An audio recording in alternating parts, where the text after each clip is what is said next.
तो फिर उस प्लेन क्रैश का क्या? हाँ मतलब सॉरी, लेकिन मैं शायद बहुत सारे राजनीतिक इमारतों को धूल में मिला रहा हूँ। लेकिन उस दिन ना माँ कसम कोई प्लेन क्रैश नहीं हुआ था। क्या? जी हाँ, हम लोगों को मेरी मौत का नाटक रचाना है और इसके लिए मुझे कुछ चश्मदीद गवाहों की मदद चाहिए, जिसमें ऑफिसर्स, सोल्जर्स, स्थानीय डॉक्टर्स, नर्सेस और पुजारी, उसी जगह पर जहां हम प्लेन क्रैश का नाटक करेंगे। हमें उसी जगह पर हुए प्लेन क्रैश की कुछ पुरानी तस्वीरों की जरूरत है। हिकारी के कान का एक टेलीग्राम चाहिए जिसमें हादसे का जिक्र हो और उसमें उस काल्पनिक प्लेन में जितने भी लोग सवार थे उन सभी लोगों की एक पूरी लिस्ट हो। मिस्टर वातानाबे, आप मेरा प्लान लेफ्टिनेंट जनरल इसोडा को समझाइए और इस बात का ध्यान रहे कि जनरल शेदई भी उस काल्पनिक प्लेन में मेरे साथ है, क्योंकि वो भी मेरे साथ दारियन जा रहे हैं, इसलिए वो भी कुछ दिनों के लिए गायब हो जाएंगे।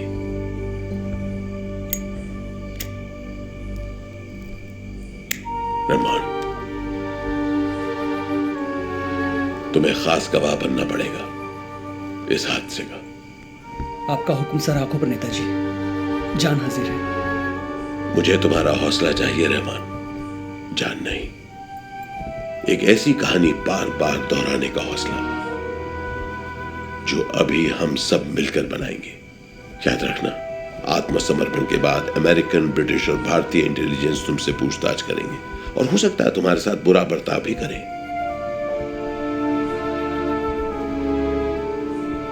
कहानी बदलनी नहीं चाहिए।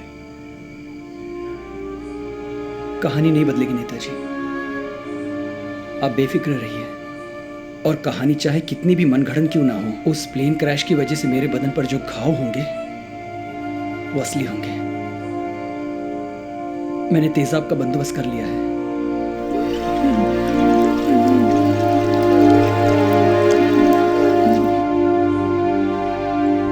तुम्हें मेरी मौत की खबर बनकर तब तक हिंदुस्तान में गूंजना है जब तक मैं वापस आकर उसे आजाद न कर दूं।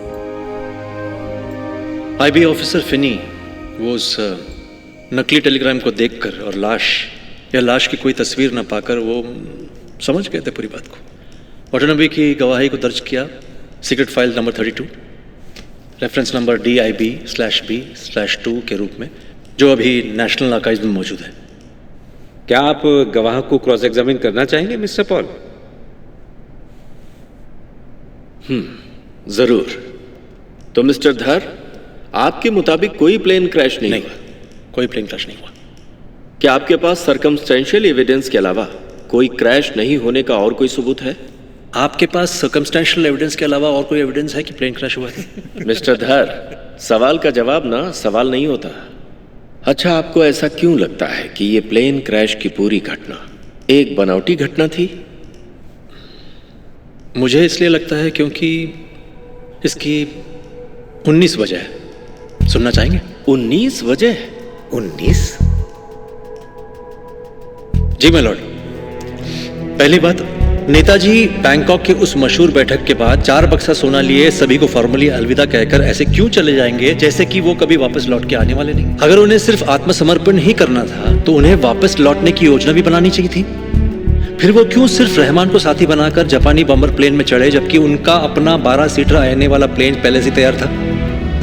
यहाँ तक कि क्रैश कहाँ हुआ इस बात पर भी बहुत सारे विवाद हैं, बहुत सारे इनकंसिस्टेंसीज हैं। कुछ गवाह कहते हैं कि रनवे पर हुआ था, कुछ कहते हैं कि रनवे के बाहर हुआ था लेकिन एरोड्रोम के अंदर हुआ था, कुछ कहते हैं कि एरोड्रोम से कुछ किलोमीटर दूर हुआ था। हम अगर क्रैश की तस्वीर के साथ पीछे के पहाड़ और टूटे हुए टुकड़ों की पोजीशन मिलाकर देखें तो इससे साफ मालूम पड़ता है कि ये कोई दूसरी दुर्घटना, किसी और प्लेन क्रैश की तस्वीर है। यहाँ तक कि हबीबुर रहमान की बैंडेज वाली तस्वीर भी धुंधली है, अस्पष्ट है। इनफैक्ट एरोड्रोम के ऑफिशियल्स और वहाँ के रहने वाले और ताइवान गवर्नमेंट ऑफिशियल ये कहते हैं कि सिर्फ 18 अगस्त को ही नहीं बल्कि पूरे 1945 में वहाँ कोई प्लेन क्रैश नहीं हुआ था। उस समय के आसपास एक ऐसी वारदात 1944 के सितंबर में हुई थी। अच्छा, अब 1945 वाले प्लेन क्रैश के बारे में बहुत सारे विवाद हैं। कोई कहता है कि विमान के पंख में आग लग गई, कोई कहता है कि इंजन जल गया और कोई कहता है कि प्रोपेलर खुल गया था। किसी भी गवाहों के बयान मेल नहीं खा रहे हैं सर। कोई कहता है कि नेताजी पहले निकल गए थे, कोई कहता है कि रहमान पहले निकले थे, कुछ कहते हैं कि रहमान ने आग बुझाने में नेताजी की मदद की, तो कुछ कहते हैं कि रहमान बेहोश हो गए थे और जापानियों ने आग बुझाई थी। नेताजी के चोट के बारे में भी तरह तरह के बयान सुनने को मिलते हैं। रहमान कहते हैं कि उनके सर पर 4 इंच का गहरा जख्म था, लेकिन डॉक्टर योशिमी जिन्होंने नेताजी का इलाज किया उनके मुताबिक कोई जख्म था ही नहीं। योशिमी ने यह भी कहा था कि आग में गिरने की वजह से उनका खून काला और गहरा हो गया था, जिसकी वजह से उनको ब्लड ट्रांसफ्यूजन देना पड़ा, लेकिन उनके असिस्टेंट डॉक्टर सुरुता इस बात से इनकार करते हैं। सो सर 1945 में ताइहोकू हवाई अड्डे पर नेताजी की जलकर मौत हुई, इसका विश्वास करने लायक कोई सबूत ही नहीं मिला। ना तो कोई hospital record, airport logbook, police या फायर डिपार्टमेंट रिकॉर्ड्स बरामद हुए, और ना तो 1945 के डिटेल क्रेमेटोरियम रजिस्टर में नेताजी या दूसरे किसी भी कैजुअलिटी का जरा सा भी जिक्र किया गया। योशिमी और सुरुता ने कहा है कि सिर्फ कानाकांता नाम के किसी व्यक्ति के नाम पे डेथ सर्टिफिकेट इशू किया गया था, हालांकि उन दोनों के मुताबिक मौत की वजह अलग अलग लिखी गई थी।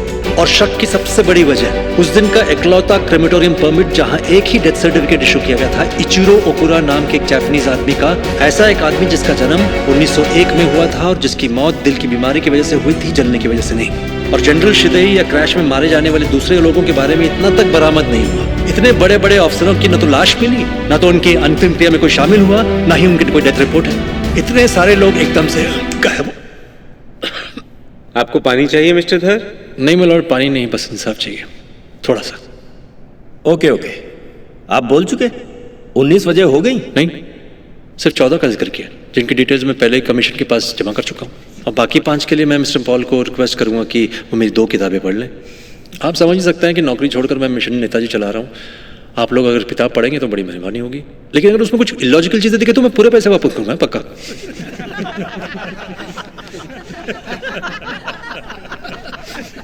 ठीक है, अब हम काम की बात करें। अच्छा, ये 2 जो डिटेल्ड सरकारी कमीशन बने, सन 1956 में शाहनवाज कमीशन और 1970 का खोसला कमीशन, उनका क्या? उनकी रिपोर्ट्स का क्या? वो लोग निष्पक्ष शोध और जांच के बाद इस नतीजे पर पहुंचे थे कि नेताजी की मौत प्लेन क्रैश में हुई थी। जी सर, बिल्कुल सही कहा हमने। बहुत ही डिटेल और निष्पक्ष जांच की उन लोगों ने। इतनी डिटेल थी कि 1978 में हमारे प्रधानमंत्री मोरारजी देसाई ने दोनों कमीशंस की रिपोर्ट सबूतों की कमी की वजह से रिजेक्ट कर दी। इतनी निष्पक्ष थी कि प्लेन क्रैश की थियरी में हजारों गलतियों के बावजूद दोनों ही कमीशन ने हर चीज पर पर्दा डालकर सरकार को वही बताई जो बात सरकार सुनना चाहती थी। इतनी ही डिटेल थी कि शाहनवाज कमेटी को सबमिट किए गए नेताजी के बड़े भाई सुरेश बोस की डिसेंटियन रिपोर्ट ने पंडित नेहरू तक को ये मानने के लिए मजबूर कर दिया था कि ऐसा कोई सबूत नहीं है जो ये बता सके कि नेताजी की मौत उस प्लेन क्रैश में हुई थी। इतनी निष्पक्ष थी कि टोक्यो के ट्रायल में मौजूद रहे राधा विनोद पाल जैसे काबिल जज को छोड़कर नेताजी के खास विरोधी जीडी खोसला को नियुक्त किया गया और कमीशन के वर्डिक्ट के बाद उन्हें ऊंचा सरकारी ओहदा दिया गया। इतनी डिटेल थी कि एक कमीशन ने पूरे काम को दिल्ली के किसी एयर कंडीशन रूम में बैठे बैठे अंजाम दिया और दूसरा हालांकि बड़ी मुश्किल से तैवान तो पहुंचा, पर वहां तहकीकात के बजाय उस समय के प्रधानमंत्री के लिए शॉपिंग पर ज्यादा वक्त गंवाया। आप इसे पॉलिटिकल मुद्दा बना रहे हैं मिस्टर धर। कौन सी एंटी कांग्रेस पार्टी के मेंबर हैं? बीजेपी, आरएसएस, बजरंग दल या फॉरवर्ड ब्लॉक? मैं किसी भी पार्टी का कार्डर नहीं हूँ मिस्टर पॉल, मैं आजाद हिंद फौज का सिपाही हूँ। नाम तो सुना ही होगा आपने, या फिर उसके लिए भी अलग कमीशन बिठाएंगे? Okay, that will be all gentleman. Okay, ठीक है। ये कमीशन आपके द्वारा पेश किए गए सबूत, थ्योरी, विवरण, सरकारी दस्तावेजों के साथ पूरी विमान दुर्घटना की जांच कराएगा। मैं निजी तौर पर क्लेम्स और काउंटर क्लेम्स की तहकीकात के लिए ताइवान, जापान, बैंकॉक जाऊंगा। पर एक बात मैं आपसे पूछना चाहता हूं मिस्टर धर, अगर नेताजी सुभाष चंद्र बोस की मृत्यु प्लेन क्रैश में नहीं हुई तो आखिर वो गए कहां? मतलब आपकी थ्योरी के अनुसार।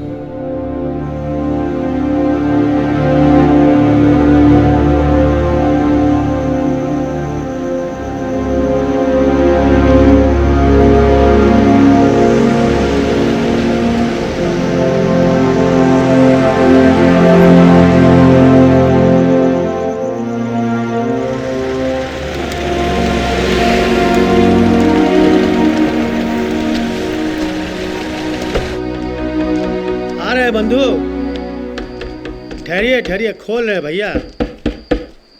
कौन है? मिश्रा जी दरवाजा खोलिए, सीएम साहब आए हैं। नमस्ते जी। नमस्कार। कहिए, सब कुशल मंगल महादेव जी? हाँ मालिक। भाई मालिक हम नहीं, मालिक तो अंदर बैठे हैं। हाँ जी, नमस्ते। सही कहा आपने। वो कह रहे थे कि आप आने वाले हैं। आइए ना, आइए चलिए। आइए, संभल के।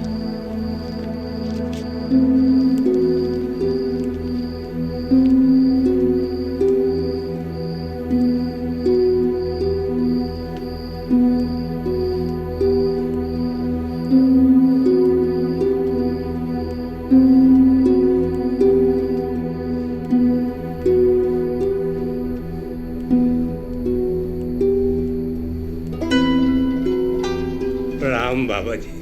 आओ संपूर्ण, आओ। तंत्र की वो किताबें लाए हो? हाँ बाबा जी, ये रही। अच्छी बात है। एक बात बताओ बेटा, कितने साल हुए देश को आजादी मिले? 8 साल हो गए बाबा जी। 8 साल। अच्छा बताओ, यूपी लेजिस्लेटिव असेंबली के फसाद में एक ट्रिपल आर्च है ना? हाँ बाबा जी, हाँ। उसके ऊपर आजादी के पहले का एक निशान रह गया है, एक सितारा, एन ओकल्ट इंपीरियलिस्ट सिंबल, अंग्रेजी हुकूमत और जुल्म का एक मेमेंटो। अच्छा, मतलब कभी गौर नहीं किया, लेकिन अगर आप कह रहे हैं तो होगा। होगा नहीं है, पर आजादी के 8 साल बाद होना नहीं चाहिए, है ना संपूर्ण? कल से नहीं रहेगा बाबा जी। और एक बात संपूर्ण, मुझे बनारसी का खत मिला, क्या तुम मुझसे सहमत हो? हाँ बाबा जी, छोटा मुंह बड़ी बात। दिल्ली और बाकी देशों के जो अभी संबंध है, आपको थोड़ा सावधान रहना चाहिए। तो यूपी सरकार की तरफ से और पर्सनल कैपेसिटी में एक सुरक्षा रेखा का इंतजाम कर देते हैं, फिर इत्मीनान से आप यहाँ रहिए। शुक्रिया बाबा जी। और एक बात, वो मिश्रा जी कह रहे थे कि आपको रात को जबरदस्त खांसी आती है, तो कुछ बेहतर हीटर और कंबल भेज देता हूँ, अगर आप कहें तो। कोई जरूरत नहीं, मुझे ठंड कम ही लगती है। वैसे भी ये शरीर साइबेरिया की सर्दी से गुजरा है। तो आज मैं चलूं बाबा जी? हाँ चलो। प्रणाम बाबा जी। खुश रहो।